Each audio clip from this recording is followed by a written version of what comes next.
algunas ideas, algunos conceptos.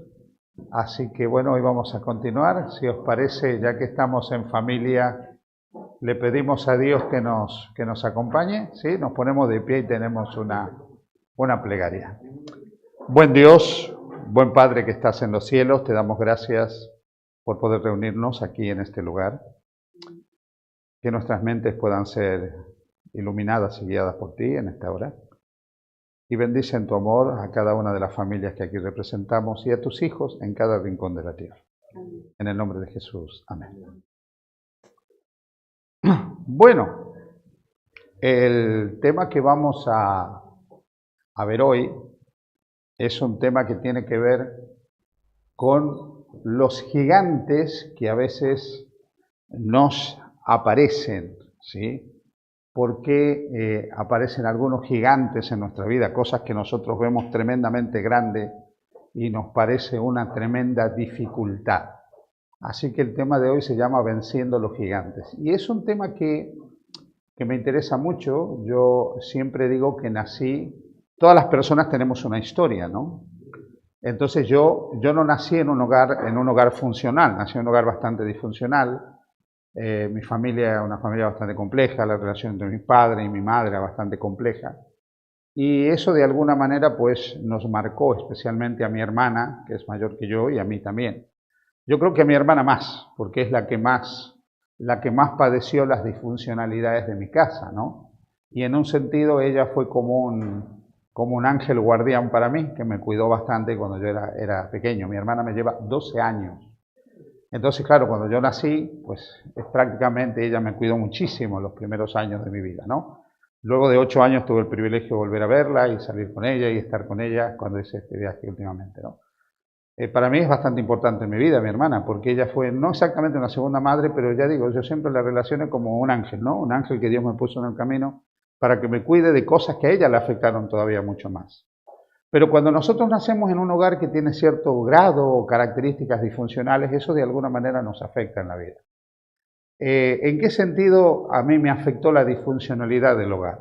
Mi padre era un hombre brillante, intelectualmente brillante. Un hombre que fue jurista, desde el punto de vista intelectual era una estrella realmente, era asombroso. Desarrolló su carrera como jurista, opositó para juez, llegó a ser juez. Luego opositó para ser jurista a nivel internacional, estuvo en el grupo de letrados que compuso parte del corpus del derecho internacional del Tribunal Mundial de la Haya. O sea, un hombre que su carrera él se desarrolló a nivel intelectual, pero yo siempre digo que él tenía un problema, ¿no? Él no tenía inteligencia emocional. Eso suele ocurrir, vamos a hablar estas noches de la inteligencia emocional. Él tenía inteligencia cognitiva, muy bien plantada, muy bien clara, pero no tenía inteligencia emocional. Y por otra parte era un hombre intelectualmente tan brillante que todo le sabía poco del pensamiento de los demás. Y al no tener inteligencia emocional y al no haber sido nunca criado desde el afecto, ni ser muy afectivo, cada vez que mi hermana vertía una opinión, pues él tenía una frase un poco célebre, ¿no? Le decía, cállate tonta que tú no sabes nada, le decía mi hermana, ¿no? A mí también me lo decía, cállate idiota que no sabes nada, ¿no? Entonces, yo creo que esa repetición constante de que no sabíamos nada, que éramos medio tontos, a mi hermana y a mí nos marcó de alguna manera. Y impactó en nuestra autoestima, en nuestra autoimagen, de tal manera que tanto ella como yo crecimos con una baja autoestima, ¿no? Es un poco, yo no digo que mi padre lo hizo, mi padre no era un perverso, o sea, no lo hizo porque él era perverso, lo hizo porque yo ahora me doy cuenta que le faltaba inteligencia emocional. Venía de una familia con determinadas características también, por ejemplo, mi abuela jamás se ocupó de mi padre, era una mujer de como se decía en alguna época, de alta sociedad, con una posición económica encumbrada, y tanto mi padre como todos sus tíos fueron criados por una tutora, o sea, que ellos contrataban para educar a sus hijos, enseñarles francés y todas estas historias, ¿no? Entonces, claro, él no tuvo esa cuestión afectiva, nunca hubo una generación de apego a nivel afectivo, tampoco de él en su familia, ¿no? Entonces, claro, él no supo dar amor y no sabía generar apego simplemente porque no lo tuvo, ¿no? Entonces, el problema es que eso de alguna manera nos afectó, tanto a mi hermana como a mí, y nos generó, tanto a ella como a un servidor, ser personas que tengan muy, pero muy baja autoestima, ¿no? Eso sumado a otras historias, nos jugaron en contra, por así decirlo, en la pelea de la vida. Entonces, yo quiero hablar un poquitito con vosotros acerca de esto, porque muchos de los gigantes que aparecen en nuestra existencia, esas cosas que nosotros vemos enormes, insalvables, que no las vamos a poder enfrentar, que no las podemos solucionar, tienen que ver con la autoimagen que nosotros tenemos de nosotros mismos. Hay un relato que tiene una profundidad psicológica extraordinaria en la Biblia. Yo cada vez que leo los relatos bíblicos, encuentro tanta psicología, ¿no? Tanto del pensamiento, tanto de la mente del ser humano, que quedo asombrado. Uno de esos relatos lo vais a encontrar en el libro de Números, en la Biblia, capítulo 13 y el capítulo 14 del libro de Números. Ahí relata un momento, luego que el pueblo de Israel, que había estado 400 años esclavos en Egipto, hay todo un movimiento ahí de liberación, el relato bíblico lo plantea movimiento liderado por Dios en este sentido. Total, que el pueblo de Israel logra salir de Israel, llegan a los límites de la tierra prometida, y entonces Moisés envía de cada una de las tribus de Israel, porque Israel era lo que políticamente se llamaba una anfictiomía, o sea, una confederación de tribus, cada una con su identidad, con su independencia, pero estaban confederadas, unidas. Envía un representante de cada una de ellas, manda 12. Ellos recorren la tierra, la recorren de arriba para abajo, la ven a esa tierra, están dando vueltas ahí durante un día, 2 días, 10 días, 20 días, 30, 40 días recorriendo la tierra, y traen la información. Fijaros qué interesante, todos los que traen la información repiten algo, que la tierra era una tierra que fluía leche y miel. Esta es una expresión verbal, es una figura de lenguaje, mejor dicho, para describir metafóricamente toda la abundancia que ellos ven en la tierra. Ellos habían pasado por una zona que se llamaba anteriormente el desierto del Negev. El desierto del Negev lo debe haber impresionado, parte del desierto de Judea también. Y ahora de pronto llegan a todo lo que es la margen occidental del Jordán, llegan a la margen oriental del Jordán, ven esa tierra con ese río que desbordaba todo año, semejante al Nilo, ¿no? Que inundaba las orillas y se producía una cantidad de frutas y de verduras. Claro, ven todo eso y quedan asombrados. Pocas veces habían visto tanta abundancia en un mismo sitio. Y empiezan a recoger algunas pruebas de la abundancia.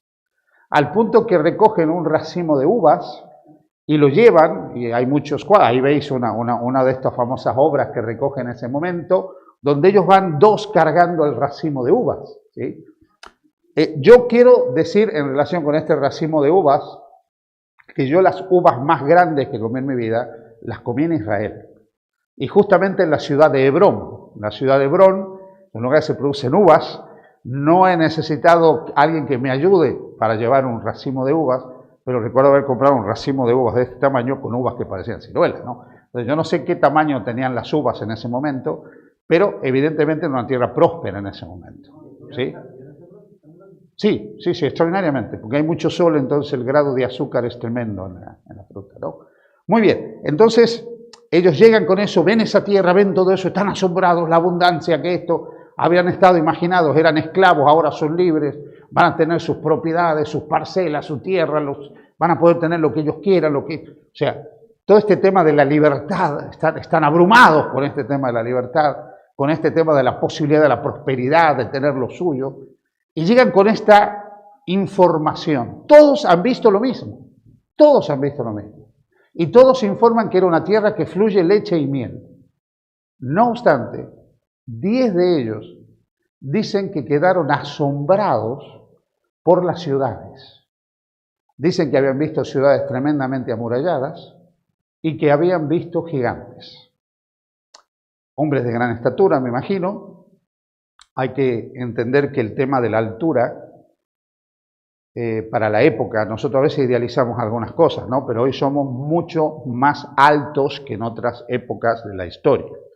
Por ejemplo, durante la Edad Media, la estatura media de las personas giraba en unos 50 y algo, ¿no?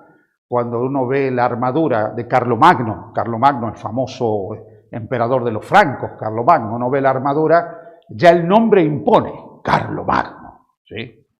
Encima está el famoso mandoble de Carlomagno, que era esa espada que se manejaba con las dos manos, un mandoble pesado, larguísimo, enorme. Bueno, esto habrá sido un gigante. Pero cuando ve la armadura de Carlomagno, ve la armadura de alguien que no medía más de 1,60 m. O sea, tampoco era... Pero para la época era impresionante, 1,60 m, no os sorprendáis.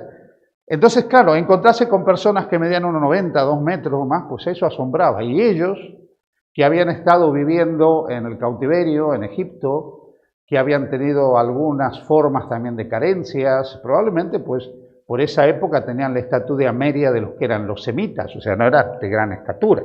Y de pronto se encuentran con un pueblo de elevada estatura. Esto los impresiona a ellos, lo ven como gigantes.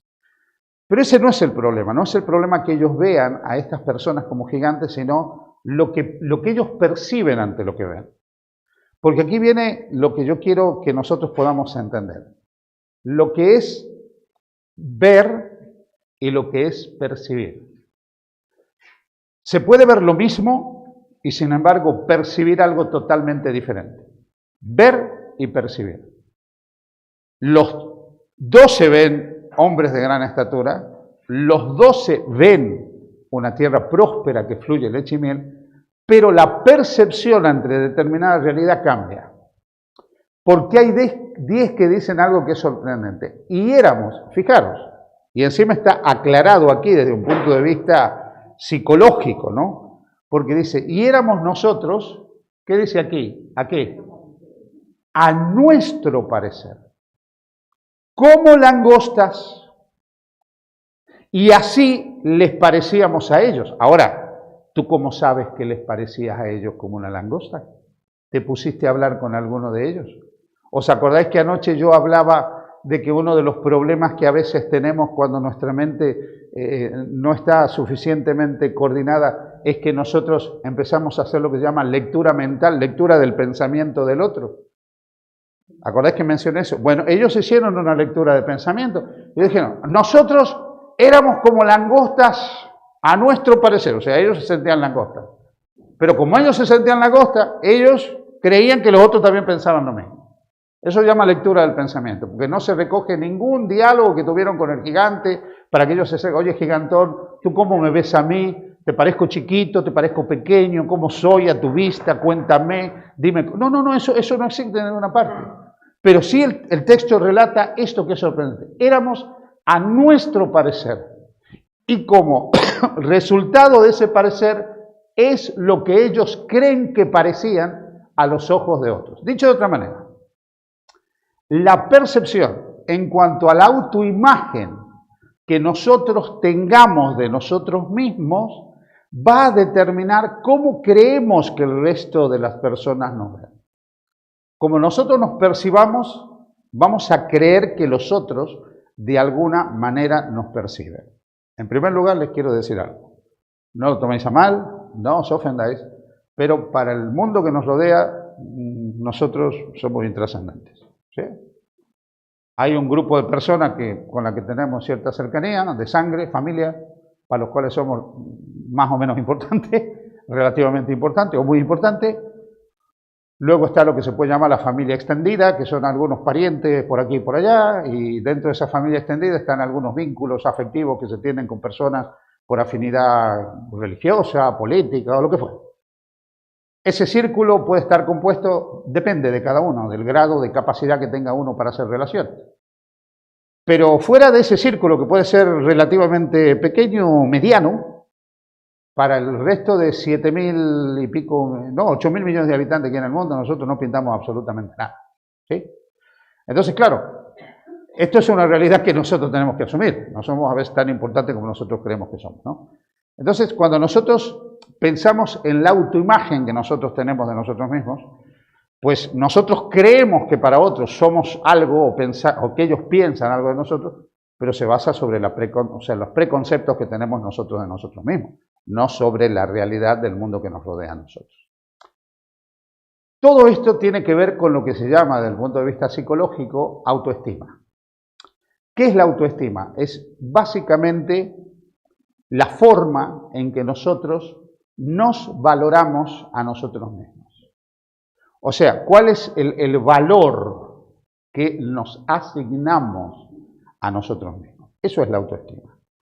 La autoestima es necesaria porque es una parte fundamental de la salud mental para que nosotros a lo largo de la vida nos podamos proyectar. Cuando yo hablo de autoestima no estoy hablando de egolatría, no estoy hablando de ningún tipo de trastorno como puede ser el narcisismo, que eso sí es un trastorno de la conducta, ¿no? El narcisismo viene dado por el tema de la famosa fábula de Narciso, ¿os acordáis, no? De este que pasaba por un estanque, ¿sí? Y se miraba al estanque todos los días y se veía guapísimo, ¿no? Narciso. Y de tanto mirarse en el estanque y verse tan guapo se enamoró de sí mismo, ¿no? Entonces, claro, eso es otro problema, la egolatría, el narcisismo. Yo no estoy hablando de eso. Yo estoy hablando de esa autoestima, de esa autovaloración que a ti te permite ser funcional y a lo largo del camino de la vida poder emprender una serie de cosas que son necesarias para tu vida, que te permiten situarte, darte tu lugar, etcétera, a lo largo de la vida. Esa valoración que nosotros tenemos de nosotros mismos es un constructo, se construye. Se construye a través de todo un proceso que está marcado desde la gestación en adelante. ¿Cuáles son los factores, entonces, donde se desarrolla la autoestima? Hay factores del desarrollo de la autoestima. Uno de esos factores es la vida intrauterina. En el mismo momento que se produce la concepción, cuando se produce ahí la unión del esperma con el óvulo, se produce la fecundación, ahí nosotros tenemos un ser vivo con una carga genética que le va a permitir un desarrollo con determinadas características. Mira, esto es asombroso porque en el mismo momento de la concepción, todas las características de esas personas están ahí. El color de sus ojos, el color de su piel, la estatura que va a tener, todo. Incluso la predisposición a determinadas enfermedades, todo está ahí. Todo está. En el genoma está absolutamente todo.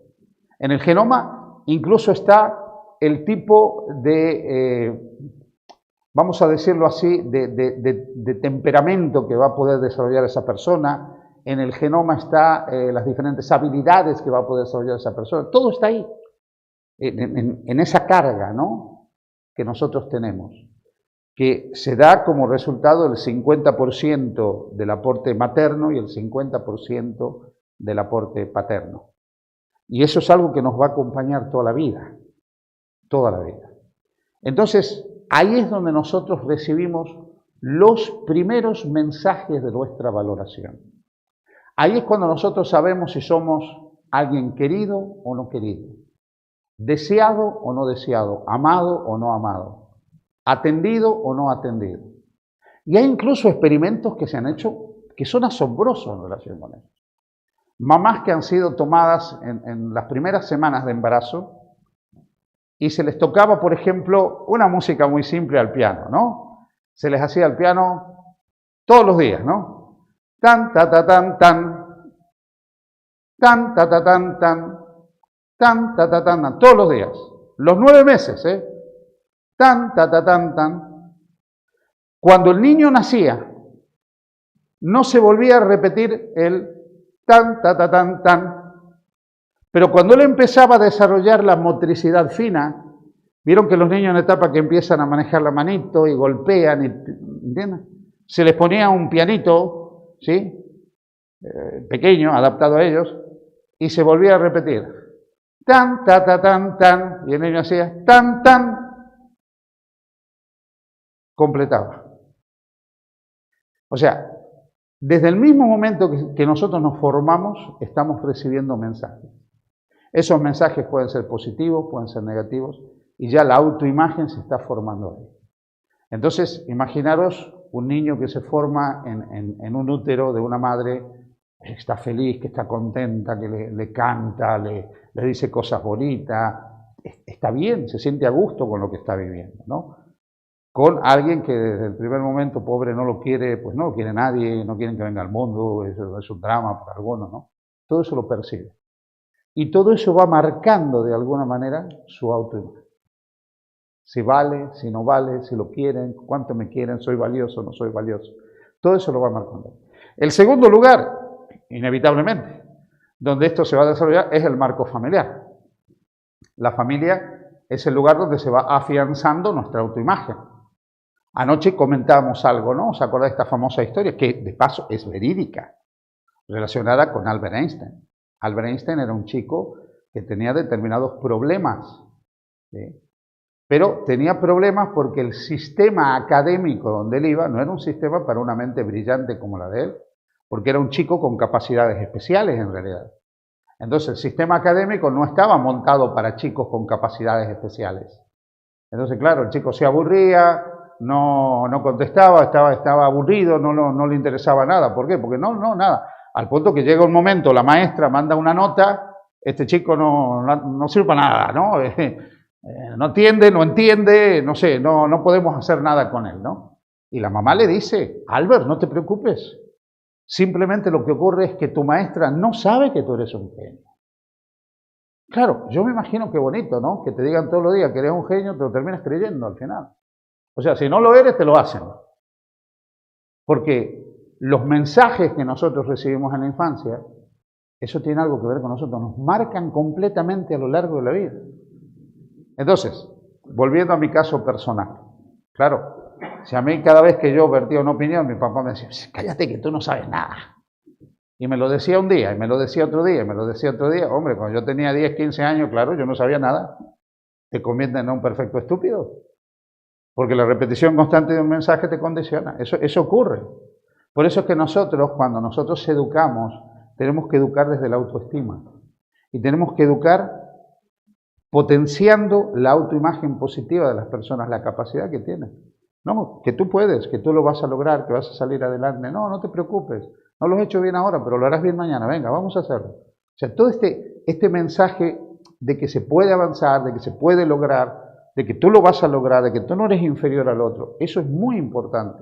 Y eso empieza en el hogar. Bueno, los que estamos aquí, que ya la mayoría peinas canas, menos 2 niños que veo, ya estamos jorobados si eso no nos pasó en el hogar, ¿vale? Evidentemente ya, pero si alguien se relaciona, todos nosotros nos relacionamos con niños de alguna manera. Recuerden que frente a un niño nosotros tenemos que ser un puente, nunca un paredón.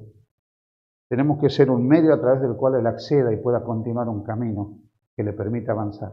Nunca una pared donde él se quede. Nunca. A veces los mismos sistemas académicos premian un determinado tipo de inteligencia. Hay varios tipos de inteligencia. Pero toda la estructura académica está edificada sobre la inteligencia lógico-matemática, que es una forma de inteligencia. Pero tenemos la inteligencia kinestésica, que tiene que ver con el movimiento, con el cuerpo. Tenemos la inteligencia musical. O sea, tenemos diferentes formas de inteligencia. Tenemos la inteligencia artística. O sea, hay muchas formas de inteligencia. Claro, evidentemente, si yo no tengo inteligencia lógico-matemática, pues bueno, voy a tener algún problema en esa línea de mi vida, pero puedo terminar siendo, qué sé yo, Rembrandt o Picasso o alguna cosa por el estilo, porque mi inteligencia puede ser artística, ¿no? Entonces, lo importante es que nosotros siempre a los niños los ayudemos a desarrollar de la mejor manera sus potencialidades, animarlos a que ellos pueden, fomentarles sus capacidades y siempre ayudarlos a que tengan una autoimagen positiva de ellos mismos, una buena autoimagen de ellos. Voy a hacer un intervalo comercial si me permitís, ¿no? Hoy escuchamos hablar de bullying. Siempre ha habido bullying. Siempre. Los que hemos pasado por la escuela sabemos que siempre había algún gamberro o gamberrillo, siempre estaba el pícaro, estaba y algunos que en las peleas de la vida hemos venido con algunas características. Yo cuando era pequeño, pues era... o sea, estas gafas que yo tengo tienen 4 reducciones el cristal. Imagínense un cristal 4 veces más grande, ¿no? Le llamaban, ¿cómo era de botella? ¿Se acuerdan, no? ¿Ah? ¿Sí? O de vaso. Bueno, exactamente. Súmenle a eso que yo era tartamudo. Súmenle a eso que yo era gordo. Súmenle que cuando caminaba como un pato. Entonces tenía todas las condiciones para que me hagan bullying, para que me digan de todo. Y ahí está el problema. Si tu autoimagen es mala, el bullying se hace más fuerte en tu vida. Pero si tú tienes una autoimagen positiva, puedes enfrentar el bullying de una manera con muchas más herramientas. Por eso lo que nosotros a nuestros niños les tenemos que dar son herramientas para que ellos puedan enfrentar ese bullying que lo van a tener, no importa la escuela que lo mande. Siempre alguien les va a decir algo, siempre alguien los va a insultar, siempre alguien los va a denigrar, siempre. Pero tenemos que darle herramientas para que ellos puedan enfrentar eso, se puedan defender incluso de todo eso, ¿no? Es un problema que yo veo ahora, ¿no? O sea, creemos que vivimos en una sociedad, no sé, que es como el mundo de Yuppie, una cosa así, donde todo paz y amor, está todo magnífico, los niños son todos buenos, los sistemas educativos son majísimos. No, no, no, ahí hay una jungla donde lo que dijo Darwin de la supervivencia de las especies se aplica. La supervivencia del más apto, que no debiera ser así, no, pero es una realidad que se vive. Entonces, o tú le enseñas estrategias para ser apto en esa sociedad, para superar todo eso, o se te queda en el camino. Entonces, la familia es un lugar donde la autoimagen se potencia. Puede ser para bien o puede ser para mal. Depende del mensaje que nosotros imprimamos o que nos hayan imprimido en la familia. ¿Cuál es el otro lugar donde se va generando toda esta autoimagen nuestra? Pues el contexto sociocultural donde nosotros nos movemos. La sociedad y la cultura. Ahí en la sociedad y en la cultura es donde aparecen algunas imágenes que nos valorizan o nos desvalorizan. Por ejemplo, pensemos en las mujeres, las chicas, ¿no? Hablemos de moda. Yo no soy un especialista en moda, pero me voy a aventurar a decir algo. Los grandes referentes de la moda femenina, uno ve un referente de la moda, todos estos que pasan, qué sé yo, por la pasarela Cibeles, por los desfiles de moda que hay en París, bueno, todas estas famosas marcas que montan, desfiles de moda y que marcan, usted ve las modelos y las modelos tienen un problema. No, yo no sé si tienen anorexia, pero o las hacen en molde o de alguna manera todas tienen que ser iguales. Claro, cuando tú empiezas a leer la información, ves que ellos tienen determinados estándares que quieren promover. Entonces, claro, viene una chica que no tiene el típico físico anglosajón, que el físico anglosajón puede ser más esparragado, ¿sí? Pero bueno, las latinas suelen ser un poco más acomodadas, ¿no? Con más bulto, podríamos decir, pero ya eso es anatómico, ¿no? Entonces, la chica quiere ser así, porque ese es el modelo que se le imprime. Y si ella no es así, se siente desvalorizada, porque siente que la sociedad le está dando un mensaje, está diciendo, tú si no eres así, eres fea. Cuando si nos ponemos a pensar el concepto de belleza, también tiene un elemento cultural que es muy interesante. ¿Qué es lo verdaderamente bello? ¿Dónde somos bellos? Bueno, hay lugares donde, pues, no sé, algunos de nosotros sería bellísimo y en otros lugares seríamos feísimos. Por ejemplo, hay lugares donde una mujer, la mujer auténticamente bella, es la que desde pequeña le han puesto un disco acá en el labio y a medida que crece le van agrandando el disco y le van agrandando el disco y la que le van agrandando el disco, la que tiene el labio más estirado que parezca un pico de pato es la más guapa. Pero si vosotros veis los cuadros, por ejemplo, del siglo XVII, los cuadros de Rembrandt, las formas de las mujeres en los cuadros de Rembrandt no entrarían para la pasarela Cibeles. ¿Habéis visto eso? Son todas rellenitas. ¿Sabíais que la amante favorita de Luis XIV, Madame de Pompadour, pesaba 120 kilos? Porque el criterio de belleza en esa época era otro. Entonces, cuando nosotros nos miremos al espejo y nos veamos feos, no ve feo. Estamos mal situados geográficamente y mal situados históricamente, probablemente, pero feos no. Porque eso tiene que ver mucho con el tiempo, con la cultura, todos estos conceptos. Pero si nos ha tocado vivir esta sociedad y yo no entro en los cánones de belleza de esta sociedad, pues la sociedad me transmite mensajes que denigran. Entonces, la sociedad y la cultura en la que yo me muevo también condiciona el valor que me asigno o si hay una desvalorización de mi persona. Luego está la escuela. La escuela, algo ya hemos dicho, pero la escuela también. En la escuela Es cierto que hay conceptos escolares que han cambiado, pero a veces hay cosas que pasan en la escuela que son asombrosas. Mira, el otro día me encontré con una persona y estábamos hablando y salió el tema de la escuela y yo le digo, yo me acuerdo de una experiencia que tuve con una maestra, porque es la que nos enseñaba matemática esa maestra. Y probablemente mi drama con las matemáticas viene desde esa maestra, pues yo le tenía terror a esa maestra. Y cada vez que, si una vez yo no supe hacer un ejercicio, bueno, una serie de ejercicios ahí en la pizarra, y esta me puso unas orejas de burro de cartulina, hizo que todos mis compañeros me canten, no saben, tienen que aprender, oreja de burro, le vamos a poner. Y me encontré con la persona, dice, a mí me pasó lo mismo. Claro, estas formas sabemos que no funcionan, gracias a Dios ya no se utiliza nada de esto, pero imagínense cuando yo esta mujer entraba al aula, me mandaba a hacer un ejercicio, yo ya estaba bloqueado, porque estaba con miedo que me digan burro, me canten, toda esta historia, ¿no? Entonces, claro, la escuela puede ser un lugar donde se potencia o no se potencia las habilidades de una persona, la imagen positiva, lo que tú crees. Y claro, esta maestra tuvo una habilidad, logró, yo probablemente nunca tuve inteligencia lógico-matemática, pero logró que yo aborreciera la matemática, la aborreciera. Completamente. Yo fui un estudiante que durante toda la escuela primaria me llevé a matemáticas, o sea, yo necesité un maestro, una maestra que me ayudara. Durante toda la escuela secundaria y el bachillerato necesité que alguien me ayudara en matemáticas. Y cuando yo llegué a la universidad, yo dije, voy a estudiar algo que no tenga absolutamente nada de matemáticas. Y luego de pasearme por historia y pasarme por derecho, llegué finalmente a estudiar teología y me encontré con una profecía de 2300 días y dice, joder, aquí también hay matemáticas. No me podía librar de la matemática en ninguna parte. Pero ya, milagrosamente, alguien había inventado lo que se llama calculadora, que te salva. A los que son tontos nos salva esto, ¿no? O sea, no tenemos inteligencia, pues está la calculadora. Pero así como esta maestra, que me acuerdo el nombre de esta maestra, se llamaba Aida, ya habrá fallecido la señora. Me acuerdo de otra maestra, y son las únicas dos maestras que yo me acuerdo el nombre. De Aida y de Alicia. ¿Y por qué me acuerdo de Alicia?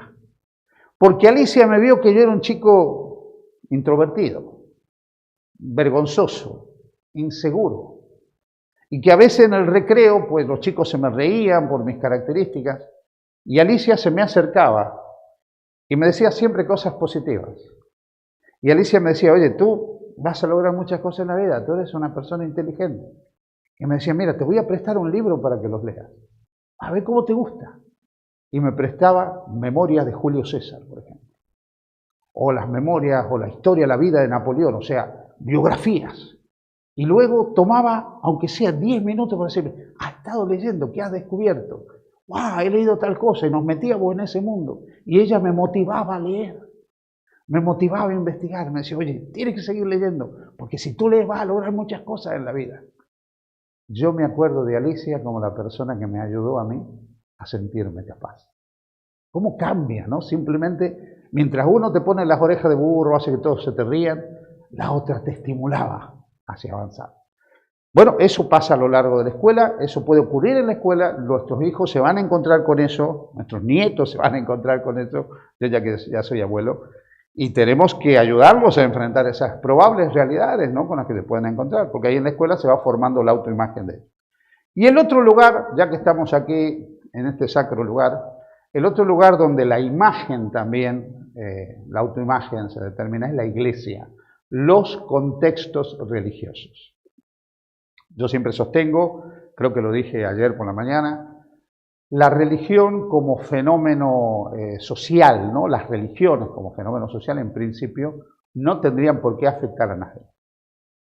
Pero es cierto que hay determinados contextos religiosos que son más patológicos que otros contextos religiosos. Y esto es importante tenerlo en cuenta. En un contexto religioso donde se magnifica, por ejemplo, se magnifica la culpa. Esto es importante, porque la culpa finalmente es algo que nos puede venir a todos. Cada vez que nosotros violamos un código ético que hemos asumido como válido, no importa cuál, todos tenemos códigos éticos. Y esos códigos éticos los hemos formado a lo largo de la vida. Cuando nosotros violamos ese código ético, nosotros tenemos algo aquí en el cerebro que se llama el guardián del código. Llámele conciencia también si quiere, ¿no? O el angelito blanco, como quieran ponerle. El guardián del código es el que viene y te dice, José, has hecho mal, te has equivocado. Y entonces tú reaccionas, porque el guardián del código te ha hablado. El guardián del código te ha dicho. Ahora, hay guardianes del código que pueden ser extremadamente densos, extremadamente pesados. Si el guardián del código tú lo has desarrollado a través de tu educación en la casa, que te dicen, mira, esto está bien, esto está mal, cuidado, no hagas esto, no hagas lo otro, o has vivido un contexto filosófico, religioso, donde te han dicho, mira, estas cosas están mal, no se hacen, ten cuidado. Vale, tú vas a decir, me he equivocado, he cometido un error, tengo que enmendarlo, tengo que cambiar, me voy a proyectar hacia otra cosa. Pero si tú te has movido en un contexto de culpabilización, donde te han hecho sentir bajo, ruin, miserable, sucio por algo, entonces el guardián del código es mucho más maltratador. Y el guardián del código va a hacer que tú experimentes una culpa no normal, sino una culpa patológica. ¿Entiendes? Y la culpa patológica te hace sentirte como hace sentir el guardián del código de la culpa patológica. Sucio, bajo, ruin, indigno, miserable, basura. Todo eso hace. Entonces, si tú te mueves en un contexto religioso donde se potencia esto, cuidado con eso, porque eso va a generar un problema. Normalmente, a lo largo de la historia, los contextos religiosos han fomentado, no todos evidentemente, han fomentado la culpabilización y la estigmatización de la persona, porque es una manera también de controlar a la persona. Entonces, a través de la culpa y de la estigmatización, tú puedes controlar a alguien. Y eso es muy interesante en un contexto religioso, porque ha habido épocas en la historia o determinados grupos o movimientos religiosos donde se pretende tener un control absoluto de la vida de la persona, absolutamente. O sea, un control donde se ejerce de policía espiritual de las personas. Eso genera ambientes religiosos patológicos, donde la culpabilización, la condenación, la denigración dañan a las personas. Entonces, la iglesia puede ser un lugar donde a ti te digan, oye, tú eres un hijo de Dios, eres un amado de Dios, Dios te ama, no eres perfecto, pero el Señor te acepta, te va a ayudar a superarte. O sea, con toda una serie de mensajes positivos, o puede ser diferente. Déjenme aquí que les cuente una cosa que ahora yo lo miro atrás y me hace un poco de gracia, ¿no? Yo cuando conocí la iglesia adventista y empecé a estudiar la Biblia en la iglesia adventista, asistí a una iglesia donde había un pastor, no me acuerdo el nombre del pastor, bueno, pero yo siempre cuento esto porque los jóvenes le habíamos puesto un apodo, un mote le habíamos puesto. Le llamábamos José Condena, porque cada vez que él hablaba, salías condenado, hermano. Yo no recuerdo un sermón de él que te dé un poquito de ánimo, que te dé un poquito de ilusión en la vida. O sea, tú ya venías mal, ¿no? O sea, algunos que teníamos que trabajar, que teníamos que estudiar, que teníamos nuestras luchas, que teníamos nuestros traumas, cada uno con su drama. Llegaba ahí y cada vez que él pasaba, tú entrabas así con esperanza y él se encargaba de hundirte la esperanza. Te iba produciendo desilusión, desánimo, tristeza, desesperación. Y entonces tú entrabas así y salías así, ¿no? Encorvado. Porque él constantemente utilizaba expresiones muy fuertes, que hoy yo entiendo que las usaba de una manera equivocada, ya veremos, que tendían a denigrar, ¿no? Parece que él entendía que si tú más bajo te sentías, más necesidad de redención ibas a tener, ¿no? Entonces, trabajaba con ese concepto este hombre. Bueno, entonces, un medio religioso puede ser así. O sea, los medios religiosos, a ver, no nos engañemos, pueden ser muy peligrosos. ¿O no crees que la religión ha sido peligrosa a lo largo de la historia? Ha habido guerras de religiones. Hay gente que va a un supermercado con una bomba aquí y dicen el nombre de Dios y ¡bomba! Que huele todo el mundo, ¿no? Sí, sí, Alá, pero bueno, los cristianos también entraban y hicieron guerras de religiones, las cruzadas, historias, o sea que la religión puede ser peligrosa, ¿no? Entonces, cuidado con esto, que en el nombre de Dios la gente también se les ha ido un poco la olla, porque cuando nosotros no centralizamos el Evangelio de Cristo, las cosas son complicadas. Y entonces, todo esto finalmente lo que puede llegar a producir en la vida de una persona es baja autoestima, una autoimagen negativa. Y si bien es cierto que todos tenemos sentimientos no resueltos y no siempre somos conscientes de estos, los sentimientos ocultos de dolor que se expresan a través de un enojo crónico, de desvalorización crónica, que pueden llegar a dar lugar a una forma de depresión, aunque sea incipiente, a una melancolía constante, son una evidencia de autoestima. Porque estos sentimientos pueden asumir muchas formas finalmente.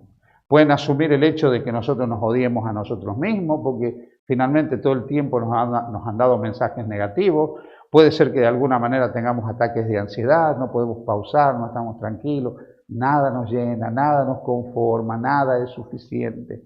Vivimos en un cuadro ansioso permanente, con unos cambios de humor repentino, podemos oscilar entre la alegría y la tristeza permanentemente, viviendo sentimientos constantes de culpa, con reacciones exageradas muchas veces. El otro día hablaba con una persona y le digo, es que tú tienes reacciones catatímicas. Me dice, ¿qué es eso? Le digo, te lo simplifico, haces de un piojo un elefante. Hacer de un piojo un elefante. Eso significa que tú no estás viendo la magnitud del problema, estás generando un problema donde no lo hay. Haces un drama de algo que no es un drama, eso es una actitud catatímica. Reacciones exageradas, eso tiene que ver muchas veces con la baja autoestima. La hipersensibilidad, esto de tener la piel tan fina que todo lo que te dicen te afecta, vas por el mundo, no me toques porque ya me haces daño, ¿no? Oye, que la gente es dueña de pensar lo que quiera, opinar lo que quiera, aún acercarse y decirme lo que quiera, lo que opine. Me lo puede decir bien, fantástico, me lo dice mal, pues allá él, ¿no? Pero bueno, es así el mundo, ¿no? Pero esta hipersensibilidad, esa piel tan fina que tienen algunos, que no se les puede acercar, no se les puede decir nada, o encontrar el lado negativo constantemente, aún ante situaciones que son positivas. Algo os decía anoche, cuando yo os hablaba del pesimismo, ese pesimismo crónico.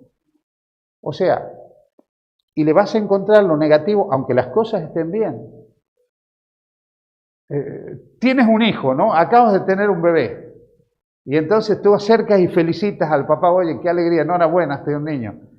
Y sí, pero a ver qué pasa en el futuro. Oye, chicos, o sea, vive el momento, sé feliz. ¿Sí? Te han ascendido en tu puesto de trabajo. Oye, enhorabuena porque te han ascendido en el trabajo. Sí, dice, pero igual me lo quita otro. O sea, hay gente así. Y lo peor, os voy a decir una cosa, esto no se lo contéis a nadie. Toda esta gente que es negativa son como los vampiros. Te chupan la sangre. Te chupan la alegría. Tú te encuentras a veces con esta persona, hablas 5 minutos y te han quitado toda la sangre de ilusión que tenía en el cuerpo. Porque te han pintado todo negro en la existencia. Todo es triste, macabro, deprimente, horroroso. Y entonces resulta que tú, supongo, eres un chaval, estás enamorado, has conocido a una chica extraordinaria, estás enamorado, estás feliz. Ay, conocí a una chica maravillosa. Y se te acerca el vampiro y dice, rápido es el elegir, largo el arrepentimiento. Y cosas por el estilo, ¿no? Y te chupa la alegría, te succiona la felicidad. Esta clase de personas que las hay, en todos los lugares te las encuentras, ahí están acechando para encontrar alguna víctima, ¿no? Bueno, el sentirse impotentes también, no lo voy a poder hacer, yo no voy a lograr esto, no lo voy a alcanzar, ese sentimiento de impotencia, de no poder, ¿no?, avanzar, o tener conductas autodestructivas. Yo una vez le estaba dando un libro a una persona, un libro muy interesante, que era un libro de autoayuda. Yo pocos libros de autoayuda recomiendo, pero este la verdad que valía la pena. Y se lo di a esta persona porque necesitaba, y le digo, léete este libro, te va a ayudar. Y un par de semanas después me encuentro con esta persona y le digo, ¿qué tal? ¿Has leído el libro? Me dice, sí, magnífico, extraordinario. Pero cuando vi que me estaba haciendo bien, lo dejé. Conductas autodestructivas. Si ves que eso te hace bien, nada, a machacarte, a sufrir, que de eso se trata la vida. Conductas autodestructivas, ¿no? Bueno, todo esto son evidencias de que puede haber una baja autoimagen en tu vida. Otro de los factores por los cuales las personas llegan a desvalorizarse es por la comparación. Sienten que no llegan a los rendimientos que otros alcanzan. Eso es terrible, porque al final todos somos diferentes en este mundo. Yo venía explicándole a mi nieto, le digo, tú sabes que la composición de las gotas de agua y de los copitos de nieve, le digo, son totalmente diferentes. Cuando tú ves una gota al microscopio o un copo de nieve, ves un dibujo diferente. No hay dos copos de nieve que sean iguales. No hay dos huellas digitales que sean iguales. Y no hay dos personas en este mundo que sean iguales. Entonces cada uno somos tan originales que somos irrepetibles en realidad. Entonces, ¿cómo yo me voy a comparar con otro? Yo no soy el otro, no puedo estar comparándome con los demás. Entonces, creer que nuestra existencia también no tiene una finalidad, no tiene un sentido, que no tenemos un objetivo en la vida, eso también nos desvaloriza. Cuando nos sentimos incapaces de otorgarle también un sentido a nuestra vida, no, yo para esto no sirvo, ¿para qué? Otro lo puede hacer mejor. Toda esa desvalorización también nos va destruyendo. Cuando hay seres que nos descalifican, puede haber seres queridos que nos descalifican. Esto también destruye nuestra autoimagen. Y finalmente la existencia se reduce a la de, bueno, no ser. Pero hay que recordar, todas las personas son diferentes, son únicas, son irrepetibles. No tenemos que estar imitando absolutamente a ningún otro ser humano. Nadie es como yo, ni tengo que pretender que otro sea como yo, ni tengo que estar tomando a otro para ser exactamente igual que él. Porque cada uno de nosotros es una flor en el jardín de la creación que destila su propia fragancia. Entonces es bueno que nosotros comprendamos esto, ¿no? ¿Cuáles son algunas de las actitudes o habituales que indican baja autoestima? La autocrítica dura, cuando tú te criticas. Oye, vamos a ser honestos. Una cosa es que tú asumas que te equivocas, que tienes que cambiar, que tienes zonas grises en tu vida. Todas las tenemos. Todos tenemos cosas que mejorar, cosas que superar, cosas en las que tenemos que crecer.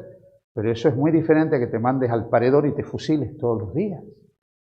Que tú creas que no mereces la vida porque no has llegado a ser lo que tú anhelas que debieras ser.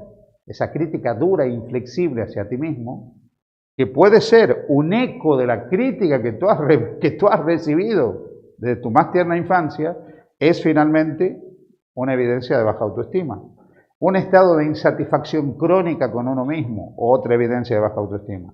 La hipersensibilidad a la crítica y la indecisión crónica por miedo a equivocarse. ¿Y si sale mal? ¿Y si lo hago mal? Y entonces se cumple en nosotros la historia del asno de Buradán. No sé si habéis escuchado esta historia, esta fábula del asno de Buradán. Y dice que se encuentran dos asnos y entonces había un cubo con avena. Y entonces los asnos se miran y le dice uno al otro, come. Y el otro le dice, come tú primero. Y le dice, no, tú primero. Le dice, no, mejor tú primero. Y el otro dice, no, pero si tú empiezas, yo sigo. No, empieza tú, que yo te acompaño. Y estos asnos eran dueños de un señor de apellido Buradán. Y el hombre los miraba a lo lejos y veía que los asnos pasaban y estaban ahí todos los días, frente al cubo. Un día, otro día, otro día. Y los asnos decían, come, no, tú primero, come, no, tú primero. Y al tiempo los dos asnos se cayeron porque se murieron de hambre. Finalmente, la indecisión crónica, que es una evidencia también de baja autoestima, te lleva, de alguna manera, a la autodestrucción, a una vida de dolor, a una vida de sufrimiento, ¿no? Cuando hay un deseo permanente por complacer a otro, eso es una evidencia de autoestima, de baja autoestima. Nosotros no tenemos que ir por la vida esforzándonos para caerle mal a los que nos rodean, pero tampoco estar desesperados por caerle bien a todo el mundo. Creo que todos conocemos pautas de conducta, normas de comportamiento, y bueno, podemos ser muy cívicos, pero eso no significa que tenemos que estar desesperados por no caerles mal a los demás o complacer a todo el mundo. Todos no les tenemos que decir sí. No todas las personas te pueden decir sí, o estar de acuerdo con todo lo que cada uno piensa, o ser como cada uno pretende que yo sea. Y otro tema es el perfeccionismo, ese perfeccionismo de que todo tiene que tener un marco de impecabilidad, que si no es así, ya no sirve, ya no vale, es otro problema que evidencia la baja autoestima, la culpabilidad neurótica, esa hostilidad frotante, una agresividad permanente, las tendencias defensivas, ¿no? Cuando yo estoy ahí con el escudo puesto, no sea que me hieran, ¿no? Porque tengo hipersensibilidad. Entonces estoy con el escudo permanentemente, estoy a la defensiva. El negativismo generalizado. Bueno, todo esto es una evidencia de baja autoestima. Bien, ¿cómo se enfrenta a esto? Yo les voy a dar simplemente algunos bosquejos que yo considero interesantes desde el punto de vista teológico. Yo creo que la teología bien entendida y acompañada a la psicología puede ser un elemento de ayuda. Yo creo en primer lugar que tenemos que empezar a mirarnos fuera de nosotros mismos y tenemos que entender que los seres humanos, desde el punto de vista de la creación y de la redención, hemos sido redimidos para vivir con dignidad, desde la dignidad. Hay algunas imágenes en la Escritura, textos como puede ser el de Isaías 43, donde dice cómo Dios, y yo creo en Dios y creo que Dios es el creador de todo, yo soy creacionista, creo en un diseño inteligente de todo lo que hay, porque sería inexplicable el orden que hay en el mundo sin un diseñador inteligente. Bueno, ese diseñador inteligente, cuando habla de mí, dice a mis ojos, o sea, no se trata de cómo me ves tú, no se trata de cómo me ve mi mamá, o me veía mi papá, o me veían en la escuela, esta maestra que me ponía la oreja de burro, o cómo me ven en la iglesia, o cómo me ven en la sociedad. A mis ojos, dice el diseñador, a mis ojos, fuiste de gran estima, honorable y te amo. Fijaos qué tres cosas extraordinarias. Estimado, honorado, o sea, honrado, honorable y amado. Esa es la visión del que crea todas las cosas. Esa es la visión del autor de la vida, del autor de la existencia. Entonces, cuando yo en un momento de la vida me encuentro con esto, digo, no me voy a percibir más desde la imagen de mi papá, porque cada vez que yo pensaba hacer algo, me venía, ¿sí?, una voz que me decía, cállate, idiota, que tú no sabes nada, ¿no? Por esa época leí un libro muy interesante, leedlo, vale la pena leerlo. Es un libro que se llama Mis antepasados me duelen. Y es de qué manera la herencia que traemos de nuestros padres, incluso puede ser de nuestros abuelos, nos puede llegar a afectar a nosotros en lo que han hecho, lo que nos han dicho, todo esto, ¿no? Claro, cuando venía ahí la voz del antepasado, yo digo, bueno, ¿cómo me veo a mí mismo? Entonces, me veo desde la visión de mi padre, de la visión de mi madre, de la maestra que me ponía la oreja de burro, me veo desde mi mundo interior, que a veces me dice que no valgo nada, ¿cómo me veo? Y encuentro esto. Pues elijo verme desde la visión de Dios. Elijo verme como Dios me ve. Y Dios dice, a mis ojos, a los de Él. Fuiste de gran estima, fuiste honorable y yo te amé. Esto es significativo. Entonces, la primera cosa, empecemos a vernos como Dios nos ve, desde la visión de Dios.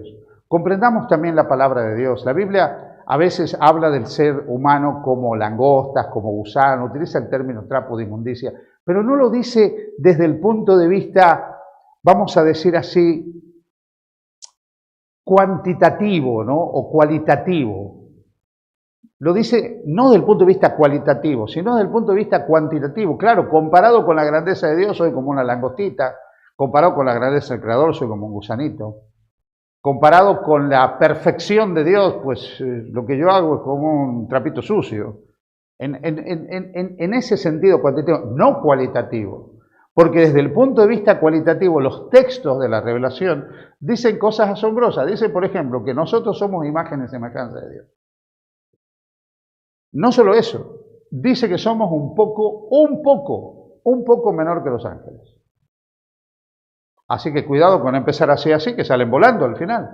Un poco menor que los ángeles.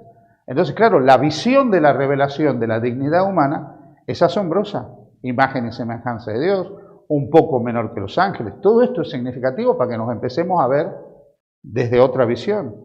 También comprender lo que es el Evangelio, porque nosotros cuando leemos realmente el Evangelio comprendemos el valor del ser humano a los ojos de Dios. Mirad, desde el punto de vista químico, ¿sabéis cuánto valemos nosotros? 50 euros. Tenemos tanto fósforo para hacer una caja de cerillas, tenemos tanto hierro para hacer un clavo, tenemos tanta cal para blanquear, no sé, una pared pequeña, tenemos un poco de calcio, grasa para hacer un jabón, quizás yo 2 o 3, ¿sí? Pero poco más, 50 euros, químicamente no valemos nada, químicamente hablando.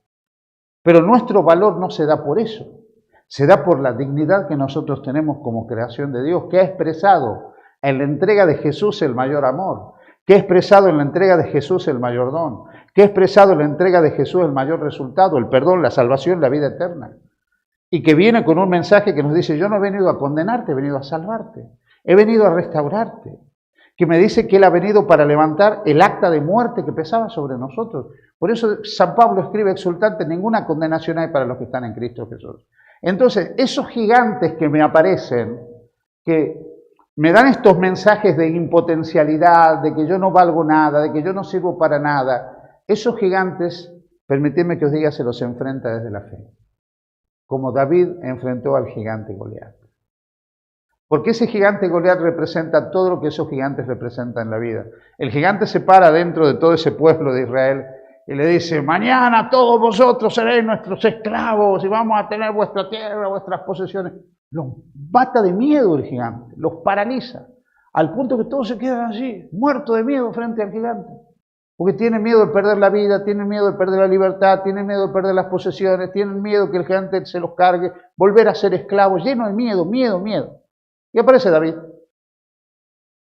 Y se va y le dice al rey de Israel, comandante en jefe de los ejércitos de Israel, yo me hago cargo, relajado, todo el mundo tranquilo, yo me hago cargo. Y yo imagino que este hombre, que sabía el arte de la guerra, lo mira y le dijo, ¿y cómo te vas a hacer cargo? No, dice, tú tranquilo, dice, si yo he enfrentado muchos problemas en la vida. Yo soy pastor de ovejas. Yo a veces me he puesto a pensar qué cara habrá hecho este hombre. Cuando dijo, yo soy pastor de ovejas, de hecho, ¿qué corno tendrás que hacer aquí? Que aquí lo que necesitamos es un general, un guerrero, un paladín. Pero claro, como todo el mundo estaba paralizado y este al menos se animaba, dijo, pues venga, carne de cañón. Muchacho, a la guerra, pero mira, te voy a dar mi armadura para que mueras con dignidad. Y entonces le da la armadura, la espada, y el muchachito se pone la armadura y empieza a caminar. Esto para mí no es, esto no me sirve, a mí yo no estoy acostumbrado a esto. Porque las batallas de la vida no las puedes pelear con la armadura de otros, amigos. La lucha por la autoimagen no la puedes pelear con la autoimagen de otros. Tú tienes que usar las herramientas que Dios te pone en la mano para lograr la victoria. Y entonces se saca la armadura y dice, deja, yo voy a lo mío. Se va al arroyo, coge las piedritas y se va frente al gigante Goliat. Y le dice, tú has venido aquí con lanza, con escudo, con jabalina, a desafiarnos. Dice, yo vengo aquí ahora porque yo soy el más poderoso. Yo tengo el poder, yo soy fuerte. No le dijo eso. Dijo, yo vengo en el nombre de Jehová Dios de los ejércitos. Y una piedra bastó para tirar al gigante. Porque la autoimagen de él no estaba centrada en él, que era un muchachito. Estaba centrada en el poder de Dios. Y la fe lo hacía verse a él como el gigante. Entonces, ¿tú te quieres ver como un gigante? La fe te ayuda a verte como gigante. Porque en el momento que nosotros nos empecemos a ver desde la visión de Dios, no nos veremos como langostas a nuestro parecer, sino que en todo caso los gigantes seremos nosotros. Que podamos crecer en la valoración que nos damos para por lo menos valorarnos en la forma que Dios nos valora a cada uno. Que Dios los bendiga. Nos vemos mañana a la misma hora, si Dios quiere. Muchas gracias. ¿Oramos? Buen Dios, te agradecemos este tiempo que hemos tenido. Acompáñanos con paz y con bien a nuestros hogares y tráenos con vida y salud mañana nuevamente. En el nombre de Jesús. Amén. Gracias. Nos vemos mañana, si Dios quiere.